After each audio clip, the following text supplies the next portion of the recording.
ಪ್ರೀತಿಯ ಮಕ್ಕಳೇ, ನಿಮಗೆಲ್ಲರಿಗೂ ವಂದನೆ.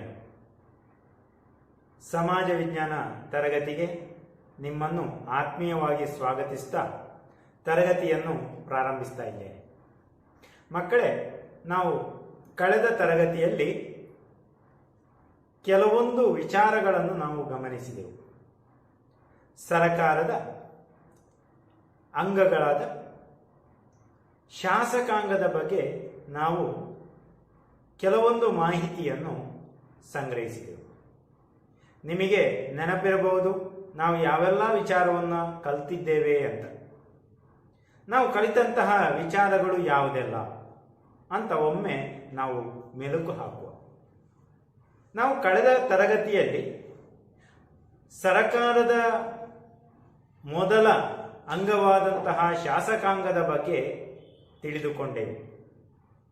ಶಾಸಕಾಂಗದಲ್ಲಿ ನಮ್ಮ ಭಾರತದ ಶಾಸಕಾಂಗವನ್ನು ದ್ವಿಸದನ ಶಾಸಕಾಂಗ ಅಂತ ಕರೆದೆವು. ಸಂಸತ್ತು ಅಥವಾ ಪಾರ್ಲಿಮೆಂಟು ಅಂತ ಕರೆದೆವು. ಪಾರ್ಲಿಮೆಂಟ್ ಅಂತ ಕರೀತಾರೆ. ಕಳೆದ ತರಗತಿಯಲ್ಲಿ ನಾವು ಈ ಪಾರ್ಲಿಮೆಂಟಿನ ಕಾರ್ಯಗಳು ಯಾವುದೆಲ್ಲ ಅಂತ ನಾವು ಗುರುತಿಸಿಕೊಂಡೆವು. ಮುಖ್ಯವಾಗಿ ಶಾಸನಗಳನ್ನು ಮಾಡುತ್ತದೆ. ಮತ್ತೆ ಶಾಸನವನ್ನು ಮಾಡುವಾಗ ಮಸೂದೆ ಒಂದು ಕಾನೂನು ಆಗಬೇಕಾದರೆ ವಿವಿಧ ಹಂತಗಳನ್ನು ದಾಟಿ ಬರುತ್ತದೆ ಎಂಬುದನ್ನು ನಾವು ಕಲಿತುಕೊಂಡೆವು. ಶಾಸನ ಮಾಡುವಂತಹದ್ದು ಮೊದಲ ಕಾರ್ಯ. ಮತ್ತೆ ಎರಡನೆಯ ಕಾರ್ಯವನ್ನು ನಾವು ಗಮನಿಸಿದೆವು. ಯಾವುದಿದು? ಕಾರ್ಯಾಂಗದ ನಿಯಂತ್ರಣ. ಮೂರನೆಯ ಕಾರ್ಯ ಚುನಾವಣಾ ಜವಾಬ್ದಾರಿಗಳು. ನಾಲ್ಕನೆಯ ಕಾರ್ಯ ಸಂವಿಧಾನದ ತಿದ್ದುಪಡಿ. ಇದಿಷ್ಟು ಶಾಸಕಾಂಗದ, ಅದರಲ್ಲಿ ಪಾರ್ಲಿಮೆಂಟಿನ ಪ್ರಧಾನವಾದಂತಹ ಕಾರ್ಯಗಳು ಅಂತ ಗುರುತಿಸಿಕೊಂಡೆವು. ಇದಾದ ನಂತರ ನಾವು ಗಮನಿಸಿದಂಥದ್ದು ರಾಜ್ಯ ಶಾಸಕಾಂಗ. ಹೀಗೆ ಇದಿಷ್ಟು ವಿಚಾರಗಳನ್ನು ನಾವು ಹಿಂದಿನ ತರಗತಿಯಲ್ಲಿ ಕಲಿತಂಥದ್ದು. ಇದಾದ ನಂತರ ನಾವು ಇವತ್ತು ಕಲಿಯುವಂತಹ ವಿಚಾರ ಯಾವುದು ಅಂತ ಹೇಳಿದ್ರೆ ಸರಕಾರದ ಇನ್ನೊಂದು ಅಂಗ. ಯಾವುದದು? ಪ್ರಥಮ ತರಗತಿಯಲ್ಲಿ ನಾನು ಹೇಳಿದ್ದೆ. ಯಾವುದು ನೆನಪಿದೆಯಾ? ಅದುವೇ ಯಾವುದು? ಕಾರ್ಯಾಂಗ. ಹಾಗಾದರೆ ನಾವಿವತ್ತು ನಮ್ಮ ಭಾರತದಲ್ಲಿ ಅಸ್ತಿತ್ವದಲ್ಲಿರುವ ಕಾರ್ಯಾಂಗ ವ್ಯವಸ್ಥೆಯ ಬಗ್ಗೆ ನಾವಿಲ್ಲಿ ತಿಳಿದುಕೊಳ್ಳುವ. ಇಲ್ಲಿ ನಮ್ಮ ಈ ಪಾಠದ ಆರಂಭದಲ್ಲಿ ನಿಮಗೆ ಕೆಲವೊಂದು ಪತ್ರಿಕಾ ತುಣುಕುಗಳನ್ನು ನಾನು ಇಲ್ಲಿ ತೋರಿಸ್ತಾ ಇದ್ದೇನೆ. ಕಾಣ್ತದಾ? ನೋಡಿ, ಈ ಪತ್ರಿಕಾ ತುಣುಕುಗಳು ಕೆಲವೊಂದು ಹೇಳಿಕೆಗಳನ್ನು ಕೊಟ್ಟಿದ್ದಾರೆ. ಏನದು? ಗಮನಿಸಿ ನೋಡ. ಒಂದನೆಯದು, ಅಡುಗೆ ಅನಿಲ ಸಹಾಯಧನಕ್ಕೆ ಆಧಾರ್ ಕಡ್ಡಾಯಗೊಳಿಸಲು ಕೇಂದ್ರ ಸರ್ಕಾರ ತೀರ್ಮಾನಿಸಿತು. ಒಂದು ಪತ್ರಿಕೆಯಲ್ಲಿ ಬಂದಂತಹ ಒಂದು ಹೇಳಿಕೆ. ಮತ್ತೊಂದು, ಅನಿವಾಸಿ ಭಾರತೀಯ ವೋಟಿಗೆ ಕೇಂದ್ರದ ಅನುಮತಿ. ಮತ್ತೊಂದು ಹೇಳಿಕೆಯನ್ನು ಗಮನಿಸಿ, ಆಹಾರ ಭದ್ರತಾ ಮಸೂದೆಯನ್ನು ಜಾರಿಗೊಳಿಸಲು ತಡವಾಗುತ್ತದೆ. ಇನ್ನೊಂದು ಹೇಳಿಕೆ, ಈ ವರ್ಷದಿಂದ ಆದರ್ಶ ಗ್ರಾಮ ಯೋಜನೆಯನ್ನು ಜಾರಿಗೊಳಿಸುತ್ತದೆ. ಮಕ್ಕಳೇ, ಇಲ್ಲಿ ಕೆಲವೊಂದು ವಾರ್ತೆಗಳನ್ನು ನಾವಲ್ಲಿ ಕಾಣ್ತಾ ಇದ್ದೇವೆ. ಈ ಎಲ್ಲ ವಾರ್ತೆಗಳು ದೈನಂದಿನ ಆಡಳಿತ ನಿರ್ವಹಣೆಗೆ ಸಂಬಂಧಿಸಿದವುಗಳಾಗಿದೆ. ಬೇರೆ ಬೇರೆ ವಿಚಾರಗಳಿಗೆ ಸಂಬಂಧಿಸಿದಂತೆ ಇರುವಂತಹ ವಾರ್ತಾ ತುಣುಕುಗಳನ್ನು ನಾವಲ್ಲಿ ಕಾಣ್ತಾ ಇದ್ದೇವೆ. ಹಾಗಾದ್ರೆ ಈ ದೈನಂದಿನ ಚಟುವಟಿಕೆಗಳಿಗೆ ಸಂಬಂಧಿಸಿದ ವಿಚಾರಗಳನ್ನು ನಾವಿಲ್ಲಿ ಗಮನಿಸ್ತಾ ಇದ್ದೇವೆ. ಈ ತೀರ್ಮಾನಗಳನ್ನು ಕೈಗೊಳ್ಳುವಂಥದ್ದು ಅಥವಾ ಅದನ್ನು ಕಾರ್ಯಗತಗೊಳಿಸುವಂಥದ್ದು ಯಾರಾಗಿರ್ತಾರೆ? ದೇಶದ ಜನರ ದೈನಂದಿನ ಆಡಳಿತದ ನಿರ್ವಹಣೆಗೆ ಅಥವಾ ದೇಶದ ಜನರ ದೈನಂದಿನ ಚಟುವಟಿಕೆಗಳನ್ನು ನಡೆಸುವುದಕ್ಕೆ ಸಂಬಂಧಿಸಿದ ತೀರ್ಮಾನಗಳನ್ನು ಕೈಗೊಳ್ಳುವುದು ಅದನ್ನು ಅನುಷ್ಠಾನಕ್ಕೆ ತರುವಂಥದ್ದು ಯಾರಾಗಿರ್ತಾರೆ ಹೇಳಬಹುದಾ? ಈಗ ಶಾಸಕಾಂಗ ಶಾಸನಗಳನ್ನು ಜಾರಿಗೆ ತರುತ್ತದೆ. ಹಾಗಾದ್ರೆ ಅಲ್ಲಿ ಜಾರಿಗೆ ತಂದಂತಹದ್ದನ್ನು ಅನುಷ್ಠಾನಕ್ಕೆ ತರುವಂತಹದ್ದು ಯಾವುದು? ಅದುವೇ ಕಾರ್ಯಾಂಗ. ಕಾರ್ಯಾಂಗವು ಭಾರತದಲ್ಲಿ ಈ ರೀತಿಯ ತೀರ್ಮಾನಗಳನ್ನು ಕೈಗೊಳ್ಳುವಂಥದ್ದು ಮತ್ತು ಅದನ್ನು ಕಾರ್ಯರೂಪಕ್ಕೆ ತರುವಂಥದ್ದು. ಅದೇ ಕಾರ್ಯಾಂಗ ಅಂದರೆ ಏನು ಅಂತ ನೋಡಬೇಡುವೆ? ಕಾರ್ಯಾಂಗ ಅಂದರೆ ಏನು? ಶಾಸನಗಳನ್ನು ಕಾರ್ಯಗತಗೊಳಿಸುವ ಮತ್ತು ಆಡಳಿತ ನಿರ್ವಹಣೆಯನ್ನು ಮಾಡುವ ವಿಭಾಗವನ್ನು ಕಾರ್ಯಾಂಗ ಎಂದು ಕರೀತಾರೆ. ಕಾರ್ಯಾಂಗ ಅಂದ್ರೆ ಏನು? ಶಾಸನಗಳನ್ನು ಕಾರ್ಯಗತಗೊಳಿಸುವ ಮತ್ತು ಆಡಳಿತ ನಿರ್ವಹಣೆಯನ್ನು ಮಾಡುವ ವಿಭಾಗವನ್ನು ಕಾರ್ಯಾಂಗ ಅಂತ ಕರೀತೇವೆ. ಈ ಕಾರ್ಯಾಂಗದ ಬಗ್ಗೆ ನಾವಿಲ್ಲಿ ಸ್ವಲ್ಪ ವಿವರಗಳನ್ನು ಗಮನಿಸುವ. ನಮ್ಮ ಭಾರತದಲ್ಲಿ 2 ರೀತಿಯ ಕಾರ್ಯಾಂಗವಿದೆ. ಯಾವುದೆಲ್ಲ ಅಂತ ಹೇಳಿದ್ರೆ, ಒಂದು ಕೇಂದ್ರ ಕಾರ್ಯಾಂಗ, ಮತ್ತೊಂದು ರಾಜ್ಯ ಕಾರ್ಯಾಂಗ. ಕೇಂದ್ರ ಕಾರ್ಯಾಂಗ ಮತ್ತು ರಾಜ್ಯ ಕಾರ್ಯಾಂಗಗಳೆಂಬ 2 ಕಾರ್ಯಾಂಗ ವ್ಯವಸ್ಥೆ ನಮ್ಮ ಭಾರತದಲ್ಲಿ ಇದೆ. ಯಾವುದನ್ನು ನಾವು ಅಥವಾ ಕೇಂದ್ರ ಕಾರ್ಯಾಂಗ ಅಂತ ಯಾವುದನ್ನು ನಾವು ಕರೀತೇವೆ? ರಾಷ್ಟ್ರಪತಿ, ಕೇಂದ್ರದ ಸಚಿವರು ಮತ್ತು ಉದ್ಯೋಗಸ್ಥ ಸಮೂಹವನ್ನು ಒಳಗೊಂಡ ಅಥವಾ ಉದ್ಯೋಗಸ್ಥ ಸಮೂಹ ಒಳಗೊಂಡ ವ್ಯವಸ್ಥೆಯನ್ನು ನಾವು ಕೇಂದ್ರ ಕಾರ್ಯಾಂಗ ಅಂತ ಕರೀತೇವೆ. ರಾಷ್ಟ್ರಪತಿ, ಕೇಂದ್ರ ಸಚಿವರು ಮತ್ತು ಉದ್ಯೋಗಸ್ಥರ ಒಂದು ಸಮೂಹ, ಅದನ್ನು ಒಟ್ಟಾಗಿ ನಾವು ಕೇಂದ್ರ ಕಾರ್ಯಾಂಗ ಅಂತ ಕರೀತೇವೆ. ಹಾಗಾದ್ರೆ ರಾಜ್ಯ ಕಾರ್ಯಾಂಗ ಅಂದ್ರೆ ಏನು? ಗವರ್ನರ್, ರಾಜ್ಯಪಾಲರು, ರಾಜ್ಯ ಸಚಿವರು, ಉದ್ಯೋಗಸ್ಥರ ಸಮೂಹ ಇವರನ್ನು ಒಳಗೊಂಡಂತಹ ಒಂದು ಕಾರ್ಯಾಂಗವನ್ನೇ ನಾವೇನಂತ ಕರೀತೇವೆ? ರಾಜ್ಯ ಕಾರ್ಯಾಂಗ ಅಂತ ಕರೀತೇವೆ. ಒಂದು ಕೇಂದ್ರ ಕಾರ್ಯಾಂಗ, ಮತ್ತೊಂದು ರಾಜ್ಯ ಕಾರ್ಯಾಂಗ. ಈ ಯಾವುದೇ ಒಂದು ಕಾರ್ಯಾಂಗ ವ್ಯವಸ್ಥೆಯಲ್ಲಿ ಕೇಂದ್ರ ಇರಬಹುದು, ರಾಜ್ಯ ಇರಬಹುದು. ಅದರಲ್ಲಿ 2 ರೀತಿಯ ಕಾರ್ಯಾಂಗ ವ್ಯವಸ್ಥೆಯನ್ನು ಮತ್ತು ನಾವು ಕಾಣ್ತಾ ಇದ್ದೇವೆ. ಅದುವೇ ಯಾವುದು? ರಾಜಕೀಯ ಕಾರ್ಯಾಂಗ ಮತ್ತು ಕಾಯಂ ಕಾರ್ಯಾಂಗ. ಗಮನಿಸಿಕೊಳ್ಳಿ, ಇಲ್ಲಿ ಕಾರ್ಯಾಂಗದಲ್ಲಿ 2 ರೀತಿ ಇದೆ. ಒಂದು ಕೇಂದ್ರ ಕಾರ್ಯಾಂಗ, ಎರಡನೆಯದು ರಾಜ್ಯ ಕಾರ್ಯಾಂಗ. ಇದರಲ್ಲಿ ಮತ್ತು 2 ವಿಭಾಗವನ್ನು ನಾವು ಕಾಣ್ತಾ ಇದ್ದೇವೆ. ಯಾವುದೆಲ್ಲ? ರಾಜಕೀಯ ಕಾರ್ಯಾಂಗ, ಮತ್ತೊಂದು ಕಾಯಂ ಕಾರ್ಯಾಂಗ. ಹೀಗೆ 2 ಕಾರ್ಯಾಂಗ ವ್ಯವಸ್ಥೆಯನ್ನು ನಾವು ಕಾಣ್ತಾ ಇದ್ದೇವೆ. ರಾಜಕೀಯ ಕಾರ್ಯಾಂಗ ಅಂದ್ರೆ ಏನು ಅಂತ ನಾವು ಗಮನಿಸುವ. ರಾಷ್ಟ್ರಪತಿ ಮತ್ತು ಕೇಂದ್ರ ಸಚಿವರು ಜನರಿಂದ ಆಯ್ಕೆಯಾಗದವರಾಗಿರ್ತಾರೆ, ಚುನಾವಣೆಯ ಮೂಲಕ ಆಯ್ಕೆಯಾದವರಾಗಿರ್ತಾರೆ. ಆದುದರಿಂದ ಇವರನ್ನು ರಾಜಕೀಯ ಕಾರ್ಯಾಂಗ ಅಂತ ಕರೀತೇವೆ.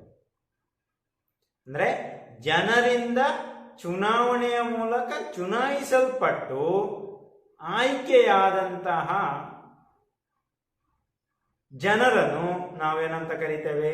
ರಾಜಕೀಯ ಕಾರ್ಯಾಂಗದವರು ಅಥವಾ ರಾಜಕೀಯ ಕಾರ್ಯಾಂಗ ಅಂತ ಕರೀತೇವೆ. ಅದರಲ್ಲಿ ಒಳಗೊಂಡಿರುವವರನ್ನು ರಾಜಕೀಯ ಕಾರ್ಯಾಂಗದವರು ಅಂತ ಕರೀತೇವೆ. ಚುನಾಯಿಸಲ್ಪಟ್ಟು ಕಾರ್ಯನಿರ್ವಹಿಸುವಂತವರೇ ರಾಜಕೀಯ ಕಾರ್ಯಾಂಗ. ಇನ್ನೊಂದು ವಿಭಾಗ ಇದೆ, ಅದು ಯಾವುದು? ಕಾಯಂ ಕಾರ್ಯಾಂಗ. ಉದ್ಯೋಗಸ್ಥ ಸಮೂಹ ಈಗ ಬೇರೆ ಬೇರೆ ಇಲಾಖೆಗಳಲ್ಲಿ ಚಟುವಟಿಕೆಗಳನ್ನು ನಿರ್ವಹಿಸಲಿಕ್ಕೆ ಬೇರೆ ಬೇರೆ ಅಧಿಕಾರಿಗಳಿರ್ತಾರೆ. ಅವರೆಲ್ಲರೂ ಕೂಡ ನೇಮಕಾತಿಗೊಂಡವರು, ನಿರ್ದಿಷ್ಟ ಅರ್ಹತೆಯನ್ನು ಹೊಂದಿದ್ದು ಉದ್ಯೋಗಕ್ಕೆ ನೇಮಕಾತಿಗೊಳ್ತಾರೆ. ಅಂತಹ ಕಾರ್ಯಾಂಗ ವ್ಯವಸ್ಥೆಯನ್ನೇ ನಾವು ಕಾಯಂ ಕಾರ್ಯಾಂಗ ಅಂತ ಕರೀತೇವೆ. ಅರ್ಹತೆಗೆ ಅನುಸಾರವಾಗಿ ನೇಮಿಸಲ್ಪಟ್ಟ ಉದ್ಯೋಗಸ್ಥ ಸಮೂಹವನ್ನು ನಾವು ಕಾಯಂ ಕಾರ್ಯಾಂಗ ಅಂತ ಕರೀತೇವೆ. ಒಮ್ಮೆ ಉದ್ಯೋಗಕ್ಕೆ ನೇಮಕಾತಿಗೊಂಡವರು ಅವರು ತಮ್ಮ ನಿವೃತ್ತಿ ವಯಸ್ಸಿನವರೆಗೆ ಸೇವೆಯಲ್ಲಿ ಮುಂದುವರಿಯುತ್ತಾರೆ. ಹಾಗಾಗಿ ಅವರು ಕಾಯಂ ಆಗಿರ್ತಾರೆ. ಒಮ್ಮೆ ನೇಮಕಾತಿಗೊಂಡರೆ ಅವರ ನಿವೃತ್ತಿ ವಯಸ್ಸಿನವರೆಗೆ ಉದ್ಯೋಗದಲ್ಲಿ ತೊಡಗಿಕೊಳ್ತಾರೆ. ಹಾಗಾಗಿ ಅದು ಕಾಯಂ ಆಗಿರ್ತದೆ. ಆದರೆ ಇಲ್ಲಿ ಗಮನಿಸಬೇಕು ನೀವು, ರಾಜಕೀಯ ಕಾರ್ಯಾಂಗದಲ್ಲಿ ಹಾಗಲ್ಲ. ಒಮ್ಮೆ ಚುನಾಯಿಸಲ್ಪಟ್ರೆ ಅವರು ತಮ್ಮ ಅಧಿಕಾರದ ಅವಧಿಯವರೆಗೆ ಮಾತ್ರ, ಅಂದ್ರೆ 5 ವರ್ಷ ಅವರ ಅಧಿಕಾರ ಅವಧಿ.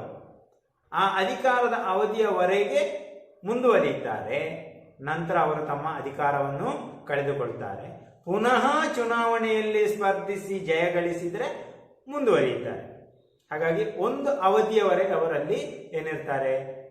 ಉದ್ಯೋಗವನ್ನು ಅಥವಾ ತಮ್ಮ ಕಾರ್ಯಗಳನ್ನು ನಿರ್ವಹಿಸ್ತಾರೆ. ಹಾಗಾಗಿ ಅದು ರಾಜಕೀಯ ಕಾರ್ಯಾಂಗದಲ್ಲಿ ನಾವು ಗಮನಿಸಬಹುದು. ಹೀಗೆ 2 ವ್ಯತ್ಯಾಸಗಳನ್ನು ನಾವಲ್ಲಿ, ಎರಡರಲ್ಲಿಯೂ ವ್ಯತ್ಯಾಸವನ್ನು ನಾವು ಗಮನಿಸಲಿಕ್ಕೆ ಸಾಧ್ಯ ಆಗಿದೆ. ಹಾಗಾಗಿ ಇಲ್ಲಿ ಇಷ್ಟು ವಿಚಾರವನ್ನು ನಾವು ಗಮನಿಸಿದೆವು. ಯಾವುದೆಲ್ಲ? ಒಂದು ಕಾರ್ಯಾಂಗ ಎಂದರೇನು, ಮತ್ತೆ ಭಾರತದಲ್ಲಿರುವಂತಹ ಕಾರ್ಯಾಂಗಗಳು 2 ವಿಧ. ಒಂದು ಯಾವುದು? ಕೇಂದ್ರ ಕಾರ್ಯಾಂಗ, ಮತ್ತೊಂದು ರಾಜ್ಯ ಕಾರ್ಯಾಂಗ. ಇದರಲ್ಲಿ ಮತ್ತು 2 ವಿಭಾಗ ಇದೆ. ಅದು ಯಾವುದೆಲ್ಲ? ರಾಜಕೀಯ ಕಾರ್ಯಾಂಗ, ಮತ್ತೊಂದು ಕಾಯಂ ಕಾರ್ಯಾಂಗ.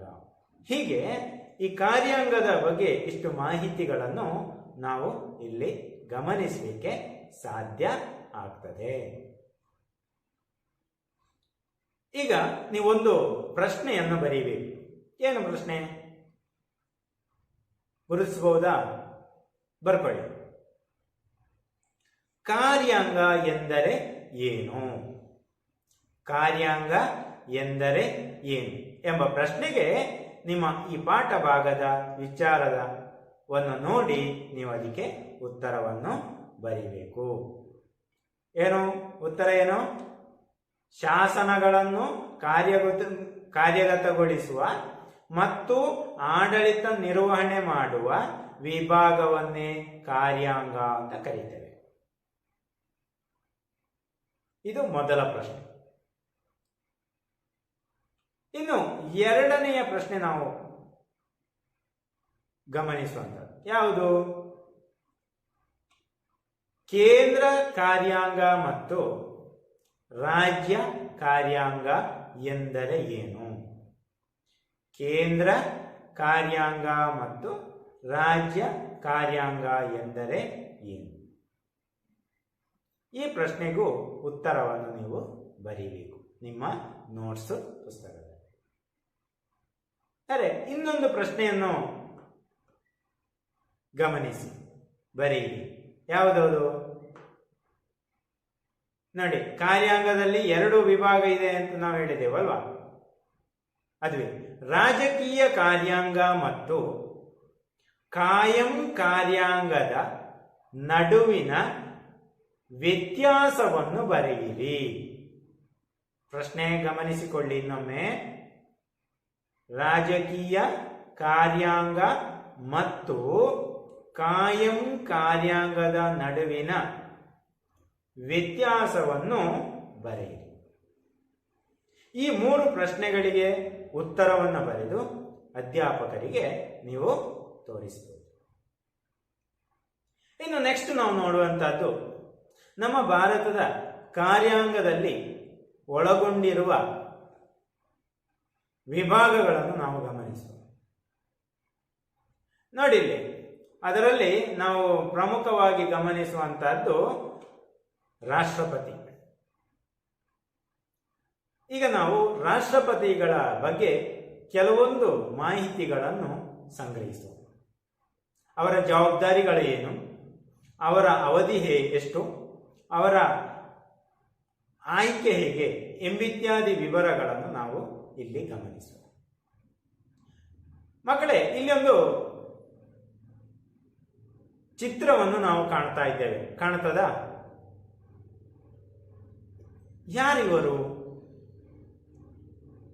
ನೋಡಿದ್ದೀರಾ ಇವರ ಚಿತ್ರವನ್ನು ಇದಕ್ಕಿಂತ ಮೊದಲು? ನೋಡಿದ್ದೀರಾ? ಕೆಲವರು ನೋಡಿರ್ಬಹುದು, ಇನ್ನು ಕೆಲವರು ನೋಡಿರ್ಲಿಕ್ಕಿಲ್ಲ. ನೋಡದವರು ಈಗ ಇಲ್ಲಿ ಗಮನಿಸಿಕೊಳ್ಳಿ. ಯಾರಿವರು? ಡಾಕ್ಟರ್ ರಾಜೇಂದ್ರ ಪ್ರಸಾದ್. ಯಾರಿವರು? ಇವರು ನಮ್ಮ ಭಾರತದ ಮೊದಲ ರಾಷ್ಟ್ರಪತಿಗಳು, ಪ್ರಥಮ ರಾಷ್ಟ್ರಪತಿ ಡಾಕ್ಟರ್ ರಾಜೇಂದ್ರ ಪ್ರಸಾದ್. ಹಾಗಾದ್ರೆ ಪ್ರಸ್ತುತ ನಮ್ಮ ಭಾರತದ ರಾಷ್ಟ್ರಪತಿಗಳು ಯಾರು ಅಂತ ನಿಮಗೆ ಗೊತ್ತುಂಟಲ್ಲ? ನಮ್ಮ ಭಾರತದ ಈಗಿನ ರಾಷ್ಟ್ರಪತಿ ಯಾರು? ಯಾರು ಹೇಳಬಹುದಾ ಯಾರಿಗಾದ್ರೂ? ರಾಮನಾಥ್ ಕೋವಿಂದ್. ಶ್ರೀ ರಾಮನಾಥ್ ಕೋವಿಂದ್ ಇವರು ನಮ್ಮ ಭಾರತದ ಈಗಿನ ರಾಷ್ಟ್ರಪತಿ. ಭಾರತದ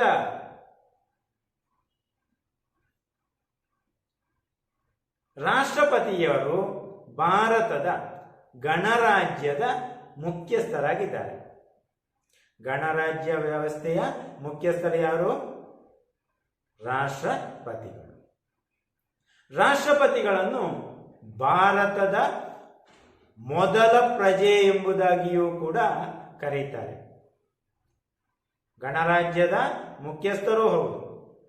ಇವರನ್ನು ಪ್ರಥಮ ಪ್ರಜೆ ಎಂಬುದಾಗಿಯೂ ಕೂಡ ಕರೀತಾರೆ. ಹಾಗಾದ್ರೆ ಇವರ ಅವಧಿ ಎಷ್ಟು? ಇವರ ಆಡಳಿತದ ಅವಧಿ ಎಷ್ಟು? 5 ವರ್ಷ. 5 ವರ್ಷ ಇವರ ಆಡಳಿತದ ಅವಧಿ ಆಗಿರ್ತಾರೆ. ಇವರು ಚುನಾಯಿಸಲ್ಪಟ್ಟು ತಮ್ಮ ಅಧಿಕಾರವನ್ನು ನಿರ್ವಹಿಸ್ತಾರೆ. ಹಾಗಾದ್ರೆ ಇವರನ್ನು ಚುನಾಯಿಸುವವರು ಯಾರು? ಯಾರು ಚುನಾಯಿಸ್ತಾರೆ? ರಾಷ್ಟ್ರಪತಿಗಳ ಚುನಾವಣೆಗಾಗಿ ಪ್ರತ್ಯೇಕವಾದ ಒಂದು ವ್ಯವಸ್ಥೆ ಇದೆ. ಅದುವೇ ಯಾವುದು? Electoral college. ಇಲೆಕ್ಟ್ರಲ್ ಕಾಲೇಜಿನ ಮೂಲಕ ಭಾರತದ ರಾಷ್ಟ್ರಪತಿಯವರನ್ನು ಏನು ಮಾಡಲಾಗ್ತದೆ? ಚುನಾಯಿಸಲಾಗುತ್ತದೆ. ಹಾಗೆ ಈ ಇಲೆಕ್ಟ್ರಲ್ ಕಾಲೇಜಿನಲ್ಲಿ ಯಾರೆಲ್ಲ ಒಳಗೊಂಡಿರ್ತಾರೆ? ಯಾರಿರ್ತಾರೆ? ಲೋಕಸಭೆಯ ಚುನಾಯಿತ ಸದಸ್ಯರು, ಲೋಕಸಭೆಯ ಚುನಾಯಿತ ಸದಸ್ಯರು, ಮತ್ತೆ ರಾಜ್ಯಸಭೆಯ ಚುನಾಯಿತ ಸದಸ್ಯರು, ಮತ್ತೆ ರಾಜ್ಯ ವಿಧಾನಸಭೆಗಳ ಚುನಾಯಿತ ಸದಸ್ಯರು. ಲೋಕಸಭೆಯ ಚುನಾಯಿತ ಸದಸ್ಯರು, ರಾಜ್ಯಸಭೆಯ ಚುನಾಯಿತ ಸದಸ್ಯರು ಮತ್ತು ಪ್ರತಿ ರಾಜ್ಯ ವಿಧಾನಸಭೆಗಳ ಚುನಾಯಿತ ಸದಸ್ಯರು ಇಲೆಕ್ಟ್ರಲ್ ಕಾಲೇಜಿನ ಸದಸ್ಯರಾಗಿರ್ತಾರೆ. ಇವರೇ ಏನು ರಾಷ್ಟ್ರಪತಿಯವರನ್ನು ಆಯ್ಕೆ ಮಾಡ್ತಾರೆ. ಹೀಗೆ ಇಲೆಕ್ಟ್ರಲ್ ಕಾಲೇಜಿನ ಮೂಲಕ ಭಾರತದ ರಾಷ್ಟ್ರಪತಿಯವರನ್ನು ಚುನಾವಣೆಯ ಮೂಲಕ ಆಯ್ಕೆ ಮಾಡಲಾಗ್ತದೆ. ಈ ಚುನಾವಣೆಯಲ್ಲಿ ಸ್ಪರ್ಧಿಸಬೇಕಾದ್ರೆ ಅಥವಾ ರಾಷ್ಟ್ರಪತಿ ಆಗಬೇಕಾದ್ರೆ ಕೆಲವೊಂದು ಅರ್ಹತೆಗಳು ಇರಬೇಕು. ಯಾವೆಲ್ಲ ಅರ್ಹತೆಗಳಿರಬೇಕು? ಅದುವೇ ಒಂದನೆಯದು ಭಾರತದ ಪ್ರಜೆಯಾಗಿರಬೇಕು, ಭಾರತೀಯ ಪೌರನಾಗಿರಬೇಕು, ಮತ್ತೆ 35 ವರ್ಷ ಪ್ರಾಯ ಪೂರ್ತಿಯಾಗಿರಬೇಕು. 35 ವರ್ಷ ಪ್ರಾಯ ಪೂರ್ತಿಯಾಗಿರಬೇಕು. ಲೋಕಸಭೆ ಸದಸ್ಯರಾಗಲು ಇರುವ ಎಲ್ಲ ಅರ್ಹತೆಗಳನ್ನು ಅವರು ಹೊಂದಿರಬೇಕು. ಈ ಎಲ್ಲ ಅರ್ಹತೆಗಳನ್ನು ಹೊಂದಿರುವ ಭಾರತೀಯ ಪ್ರಜೆಯು ರಾಷ್ಟ್ರಪತಿ ಚುನಾವಣೆಯಲ್ಲಿ ಸ್ಪರ್ಧಿಸಲಿಕ್ಕೆ ಸಾಧ್ಯ ಆಗ್ತದೆ. ಈ ರಾಷ್ಟ್ರಪತಿಯವರು ಕೇಂದ್ರ ಸರ್ಕಾರದ ಎಲ್ಲ ಕಾರ್ಯನಿರ್ವಹಣಾ ಅಧಿಕಾರಗಳನ್ನು ನಿರ್ವಹಿಸ್ತಾರೆ. ಕೇಂದ್ರ ಸರ್ಕಾರದ ಎಲ್ಲ ಕಾರ್ಯನಿರ್ವಹಣಾ ಅಧಿಕಾರಗಳು ರಾಷ್ಟ್ರಪತಿಯವರಲ್ಲಿ ಏನಾಗಿರ್ತದೆ? ನಿಕ್ಷಿಪ್ತವಾಗಿದೆ. ಕೇಂದ್ರ ಮಂತ್ರಿಮಂಡಲದ ಸಲಹೆಗಳಿಗೆ ಅನುಸಾರವಾಗಿ ರಾಷ್ಟ್ರಪತಿಗಳು ತಮ್ಮ ಜವಾಬ್ದಾರಿಗಳನ್ನು ನಿರ್ವಹಿಸುತ್ತಾರೆ. ಮಂತ್ರಿಮಂಡಲದ ಸಲಹೆಗೆ ಅನುಸಾರವಾಗಿ ಜವಾಬ್ದಾರಿಗಳನ್ನು ನಿರ್ವಹಿಸುತ್ತಾರೆ. ಹಾಗಾದರೆ ಅವರ ಜವಾಬ್ದಾರಿಗಳು ಯಾವುದೆಲ್ಲ? ರಾಷ್ಟ್ರಪತಿಯವರ ಜವಾಬ್ದಾರಿಗಳು ಯಾವುದೆಲ್ಲ ಗಮನಿಸುವ. ಒಂದನೇದಾಗಿ ಪ್ರಧಾನಮಂತ್ರಿ ಮತ್ತು ಇತರ ಮಂತ್ರಿಗಳನ್ನು ನೇಮಿಸುವುದು. ಪ್ರಧಾನಮಂತ್ರಿ ಮತ್ತು ಇತರ ಮಂತ್ರಿಗಳನ್ನು ನೇಮಿಸುವುದು. ಎರಡನೆಯ ಜವಾಬ್ದಾರಿ ಏನು? ಸುಪ್ರೀಂ ಕೋರ್ಟ್ ಅಥವಾ ಸರ್ವೋಚ್ಚ ನ್ಯಾಯಾಲಯ ಮತ್ತು ಹೈಕೋರ್ಟ್ ಉಚ್ಚ ನ್ಯಾಯಾಲಯ ಇದರ ಮುಖ್ಯ ನ್ಯಾಯಾಧೀಶರನ್ನು ನೇಮಕಾತಿ ಮಾಡುವವರು ಯಾರಾಗಿರ್ತಾರೆ? ರಾಷ್ಟ್ರಪತಿಗಳು. ಹಾಗೆ ಸುಪ್ರೀಂ ಕೋರ್ಟ್ ಮತ್ತು ಹೈಕೋರ್ಟಿನ ಮುಖ್ಯ ನ್ಯಾಯಾಧೀಶರನ್ನು ನೇಮಿಸುವುದು. ಮತ್ತೆ ಇನ್ನೊಂದು ಅವರ ಜವಾಬ್ದಾರಿ, ಸರ್ವ ಸೈನ್ಯಾಧಿಪತಿಯಾಗಿ ಕಾರ್ಯನಿರ್ವಹಿಸುತ್ತಾರೆ. ಸರ್ವ ಸೈನ್ಯಾಧಿಪತಿ, ಭೂಸೇನೆ, ವಾಯುಸೇನೆ, ಜಲಸೇನೆ, ಹೀಗೆ 3 ಸೇನೆಗಳಿದೆ, ಸೈನಿಕ ವ್ಯವಸ್ಥೆ ಇದೆ. ಈ 3 ಸೈನಿಕ ವ್ಯವಸ್ಥೆಯ ಮುಖ್ಯಸ್ಥರಾಗಿ ಯಾರು? ಸೈನ್ಯಾಧಿಪತಿಯಾಗಿ ಯಾರು? ಈ ರಾಷ್ಟ್ರಪತಿಗಳು ಕಾರ್ಯನಿರ್ವಹಿಸ್ತಾರೆ. ಹಾಗಾಗಿ ಸರ್ವ ಸೈನ್ಯಾಧಿಪತಿಯಾಗಿ ಕಾರ್ಯನಿರ್ವಹಿಸುವವರು ರಾಷ್ಟ್ರಪತಿಗಳು. ಮತ್ತೆ ಈ ರಾಷ್ಟ್ರಪತಿಯವರ ಇನ್ನೊಂದು ಜವಾಬ್ದಾರಿಯನ್ನು ಗಮನಿಸುವ. ಯಾವುದು ಅಂತ ಹೇಳಿದ್ರೆ, ರಾಜ್ಯಸಭೆಗೆ 12 ಸದಸ್ಯರನ್ನು ಮತ್ತು ಲೋಕಸಭೆಗೆ 2 ಸದಸ್ಯರನ್ನು ನೇಮಕ ಮಾಡುವ ಜವಾಬ್ದಾರಿಯನ್ನು ಹೊಂದಿರ್ತಾರೆ. 12 ಜನ ಸದಸ್ಯರು ರಾಜ್ಯಸಭೆಗೆ ಮತ್ತೆ 2 ಜನ ಸದಸ್ಯರನ್ನು ಲೋಕಸಭೆಗೆ, ಹೀಗೆ ಸದಸ್ಯರನ್ನು ನೇಮಕ ಮಾಡುವ ಜವಾಬ್ದಾರಿಯು ಇವರದ್ದಾಗಿರ್ತದೆ. ಮತ್ತೆ ಪಾರ್ಲಿಮೆಂಟ್ ಅಂಗೀಕರಿಸಿದ ಮಸೂದೆಗಳಿಗೆ ಅಂಗೀಕಾರವನ್ನು ನೀಡೋದು. ನಾವು ನೋಡಿದ್ದೇವೆ, ಮಸೂದೆಗಳ ಯಾವುದು ವಿವಿಧ ಹಂತಗಳಲ್ಲಿ ಗಮನಿಸಿದಂಥದ್ದು.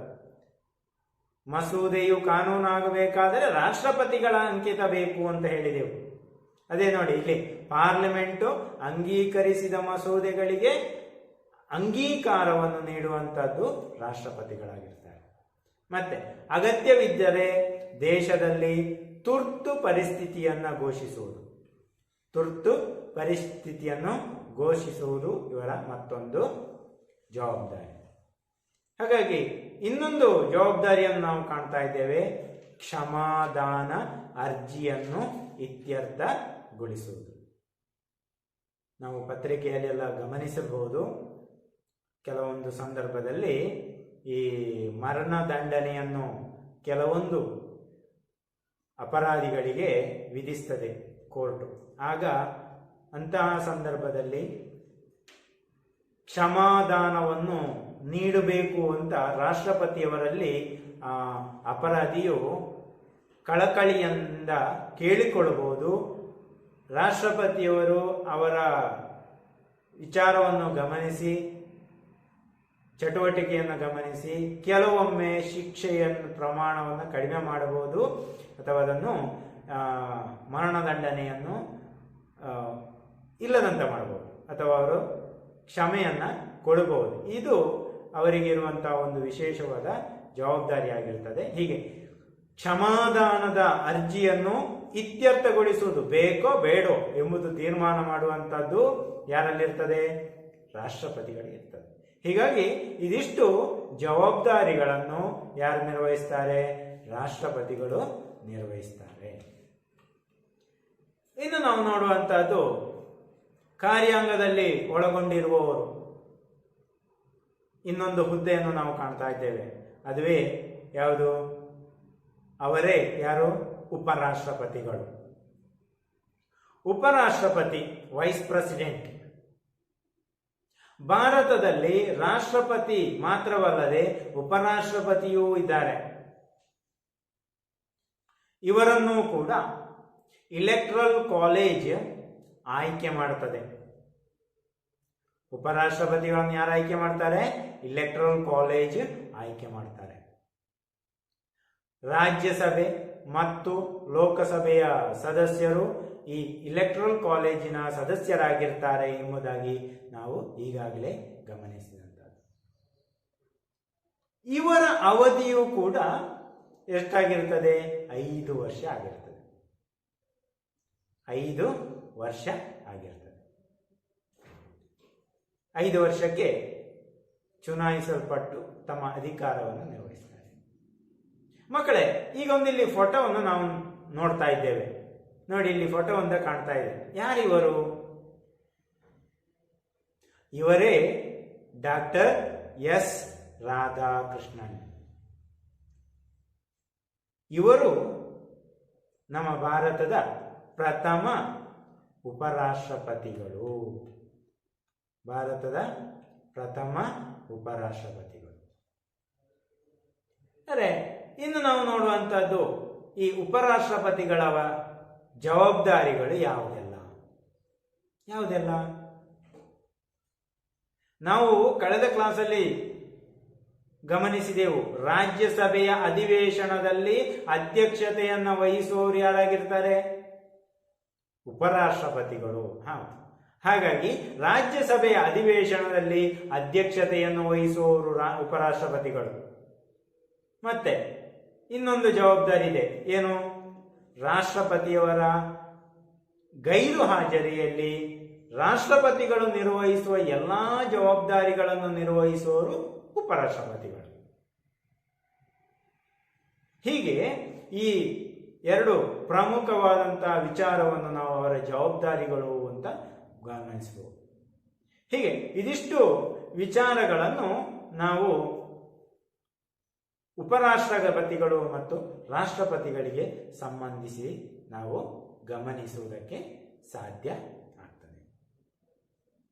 ಈಗ ಇಲ್ಲಿ ನೀವೊಂದು ಪ್ರಶ್ನೆಗೆ ಉತ್ತರವನ್ನು ಬರೀಬೇಕು. ಏನು ಪ್ರಶ್ನೆ? ಬರ್ಕೊಳ್ಳಿ. ರಾಷ್ಟ್ರಪತಿಯವರ ಜವಾಬ್ದಾರಿಗಳನ್ನು ಪಟ್ಟಿ ಮಾಡಿರಿ. ಭಾರತದ ರಾಷ್ಟ್ರಪತಿಯವರ ಜವಾಬ್ದಾರಿಯನ್ನು ಪಟ್ಟಿ ಮಾಡಿರಿ. ನಮ್ಮ ಪಾಠ ಪುಸ್ತಕದಲ್ಲಿ ವಿವರವಾಗಿ ಜವಾಬ್ದಾರಿಗಳನ್ನು ಕೊಟ್ಟಿದ್ದಾರೆ. ಅದನ್ನು ನೀವು ಬರೆದು ಇಟ್ಟುಕೊಳ್ಳಬೇಕು. ನೆಕ್ಸ್ಟ್ ನಾವು ನೋಡುವಂತಹದ್ದು ಭಾರತದ ಕಾರ್ಯಾಂಗದಲ್ಲಿ ಒಳಗೊಂಡಿರುವ ಇನ್ನೊಂದು ವಿಭಾಗ ಅಂತ ಹೇಳಿದರೆ ಅದುವೇ ಯಾವುದು? ಕೇಂದ್ರ ಮಂತ್ರಿ ಮಂಡಲ. Union council of ministries. ಕೇಂದ್ರ ಮಂತ್ರಿಮಂಡಲ. ಕೇಂದ್ರ ಮಂತ್ರಿಮಂಡಲವು ಪ್ರಧಾನಮಂತ್ರಿಯವರ ನೇತೃತ್ವದಲ್ಲಿ ಕಾರ್ಯನಿರ್ವಹಿಸುತ್ತದೆ. ಯಾರ ನೇತೃತ್ವದಲ್ಲಿ? ಪ್ರಧಾನಮಂತ್ರಿಯವರ ನೇತೃತ್ವದಲ್ಲಿ.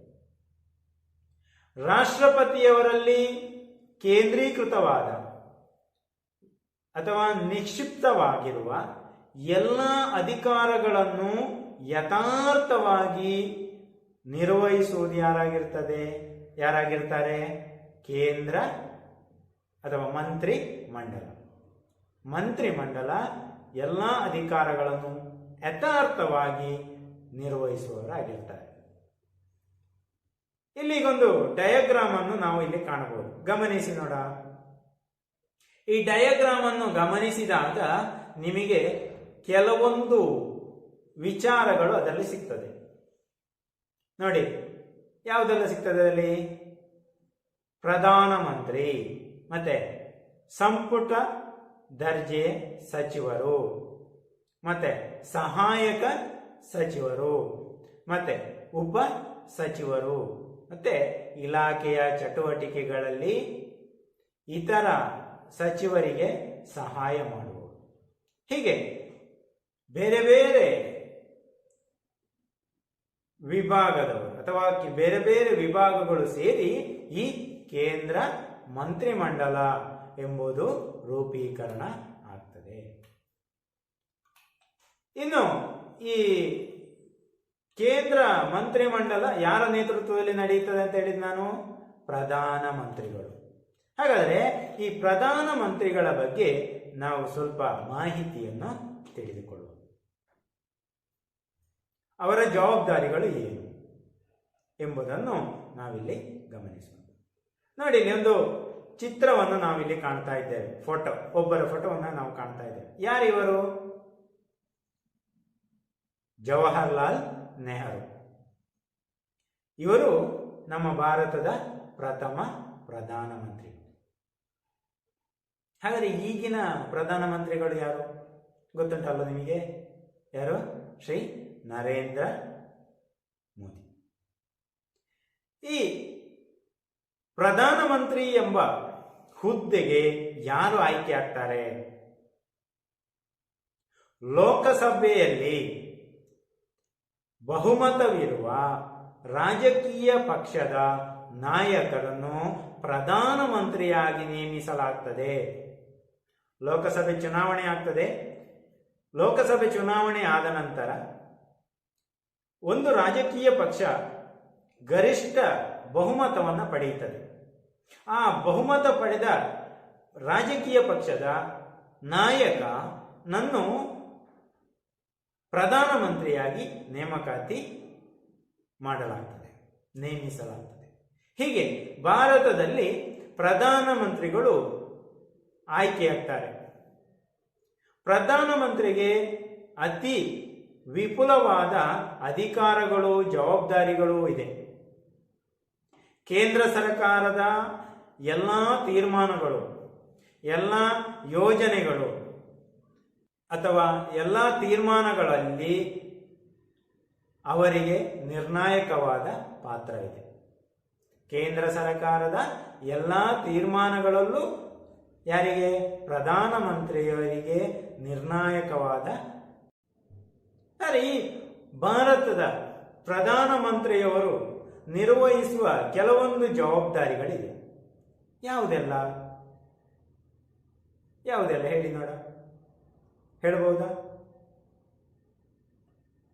ಅದುವೇ ಲೋಕಸಭೆಯ ನಾಯಕನಾಗಿ ಕಾರ್ಯನಿರ್ವಹಿಸುವುದು. ನಾನಾಗ ಹೇಳಿದೆ, ಲೋಕಸಭೆಯಲ್ಲಿ ಬಹುಮತ ಪಡೆದ ರಾಜಕೀಯ ಪಕ್ಷದ ನಾಯಕ. ಈ ಲೋಕಸಭೆಯ ನಾಯಕನಾಗಿ ಯಾರು ಕಾರ್ಯನಿರ್ವಹಿಸ್ತಾರೆ?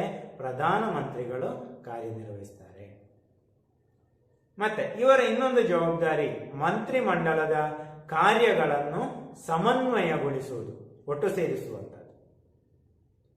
ಮತ್ತೆ ಮಂತ್ರಿಮಂಡಲದ ತೀರ್ಮಾನಗಳನ್ನು ರಾಷ್ಟ್ರಪತಿಯವರಿಗೆ ತಿಳಿಸುವುದು.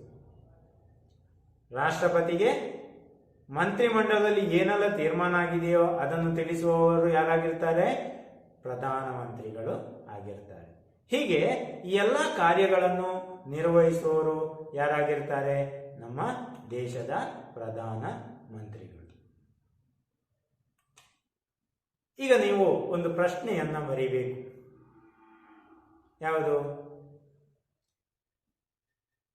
ಪ್ರಧಾನಮಂತ್ರಿಯವರ ಜವಾಬ್ದಾರಿಯನ್ನು ಪಟ್ಟಿ ಮಾಡಿರಿ. ಇಲ್ಲಿಯವರೆಗೆ ಕೇಂದ್ರ ಕಾರ್ಯಾಂಗದ ಬಗ್ಗೆ ಸ್ವಲ್ಪ ಮಾಹಿತಿಯನ್ನು ತಿಳಿದುಕೊಂಡೆವು. ಇನ್ನು ಅದೇ ರೀತಿಯಲ್ಲಿ ರಾಜ್ಯ ಕಾರ್ಯಾಂಗವೂ ಕೂಡ ಭಾರತದಲ್ಲಿ ಅಸ್ತಿತ್ವಕ್ಕಿದೆ. State executive. ಕೇಂದ್ರದಲ್ಲಿ ರಾಷ್ಟ್ರಪತಿಗಳು ಕಾರ್ಯಾಂಗದ ಮುಖ್ಯಸ್ಥರಾದರೆ, ರಾಜ್ಯ ಕಾರ್ಯಾಂಗದಲ್ಲಿ ಯಾರು? ರಾಜ್ಯಪಾಲರು ಮುಖ್ಯಸ್ಥರಾಗಿರ್ತಾರೆ. ರಾಜ್ಯಪಾಲರು ರಾಜ್ಯ ಕಾರ್ಯಾಂಗದ ಮುಖ್ಯಸ್ಥರಾಗಿರ್ತಾರೆ. ಮುಖ್ಯಮಂತ್ರಿ ನೇತೃತ್ವ ನೀಡುವ ಮಂತ್ರಿಮಂಡಲವು ರಾಜ್ಯಗಳಲ್ಲಿ ಯಥಾರ್ಥ ಕಾರ್ಯಾಂಗವಾಗಿ ಕಾರ್ಯನಿರ್ವಹಿಸುತ್ತದೆ. ನಾವು ಕೇಂದ್ರ ಕಾರ್ಯಾಂಗದಲ್ಲಿ ನೋಡಿದೆವು. ಯಾರ ನೇತೃತ್ವದಲ್ಲಿ? ಪ್ರಧಾನಮಂತ್ರಿಗಳ ನೇತೃತ್ವದಲ್ಲಿ. ರಾಜ್ಯದಲ್ಲಿ ಆದರೆ, ರಾಜ್ಯ ಕಾರ್ಯಾಂಗದಲ್ಲಿ ಆದರೆ ಯಾರು ನೇತೃತ್ವ ನೀಡ್ತಾರೆ? ಮುಖ್ಯಮಂತ್ರಿಗಳು ನೇತೃತ್ವವನ್ನು ನೀಡ್ತಾರೆ. ಹೀಗೆ ರಾಜ್ಯ ಕಾರ್ಯಾಂಗವು ತನ್ನ ಕಾರ್ಯಗಳನ್ನು ನಿರ್ವಹಿಸುತ್ತದೆ. ಮುಖ್ಯಮಂತ್ರಿ ಮತ್ತು ಅವರ ಮಂತ್ರಿಮಂಡಲ ಮತ್ತು ಉದ್ಯೋಗಸ್ಥ ಸಮೂಹ ಒಳಗೊಂಡು ಯಾವುದಿರ್ತದೆ? ರಾಜ್ಯ ಕಾರ್ಯಾಂಗ. ಹೀಗೆ ಇದಿಷ್ಟು ವಿಚಾರಗಳನ್ನು ನಾವಿಲ್ಲಿ ಗಮನಿಸಬಹುದಾಗಿದೆ. ಅರೆ, ನಾವಿವತ್ತು ಕಲ್ತಂತ ವಿಚಾರಗಳು ಯಾವುದೆಲ್ಲ? ಕಾರ್ಯಾಂಗ ಅಲ್ವಾ? ಕಾರ್ಯಾಂಗದ ಮುಖ್ಯಸ್ಥರು ಯಾರು? ರಾಷ್ಟ್ರಪತಿ. ರಾಷ್ಟ್ರಪತಿಗಳ ಜವಾಬ್ದಾರಿ, ಅವರ ಆಯ್ಕೆಯ ಕ್ರಮ, ಮತ್ತೆ ಉಪರಾಷ್ಟ್ರಪತಿಗಳು, ಅವರ ಆಯ್ಕೆಯ ಕ್ರಮ, ಅವರ ಜವಾಬ್ದಾರಿ, ಪ್ರಧಾನಮಂತ್ರಿ, ಅವರ ನೇಮಕಾತಿ ಮತ್ತು ಅವರ ಜವಾಬ್ದಾರಿ. ಮತ್ತೆ ನಾವೀಗ ನೋಡಿದೆವು ಯಾವುದು? ರಾಜ್ಯ ಕಾರ್ಯಾಂಗ ಅದರಲ್ಲಿ ಒಳಗೊಂಡಿರುವ ಹುದ್ದೆಗಳು ಯಾರೆಲ್ಲ ಒಳಗೊಂಡಿದ್ದಾರೆ ಎಂಬುದನ್ನು ಕೂಡ ಗಮನಿಸಿದೆ. ಹಾಗಾಗಿ ಇಷ್ಟು ವಿಚಾರಗಳನ್ನು ನಾವು ಈ ತರಗತಿಯಲ್ಲಿ ತಿಳಿದುಕೊಂಡೆವು. ಹಾಗಾಗಿ ನಾವು ಇವತ್ತು ಕಲಿತಂತದ್ದು ಯಾವುದರ ಬಗ್ಗೆ? ಸರಕಾರದ ಎರಡನೇ ಅಂಗವಾದ ಕಾರ್ಯಾಂಗದ ಬಗ್ಗೆ. ಇನ್ನು ನಾವು ಮುಂದಿನ ತರಗತಿಯಲ್ಲಿ ಸರಕಾರದ ಇನ್ನೊಂದು ಅಂಗವಾದ ಯಾವುದದು? ನ್ಯಾಯಾಂಗದ ಬಗ್ಗೆ ಮುಂದಿನ ತರಗತಿಯಲ್ಲಿ ಕಲಿಯುವ ಅಂತ ಹೇಳುತ್ತಾ, ಅಲ್ಲಿಯವರೆಗೆ ನಿಮಗೆಲ್ಲರಿಗೂ ವಂದನೆಗಳನ್ನು ಸಲ್ಲಿಸ್ತಾ ತರಗತಿಯನ್ನು ಮುಕ್ತಾಯಗೊಳಿಸುತ್ತೇನೆ.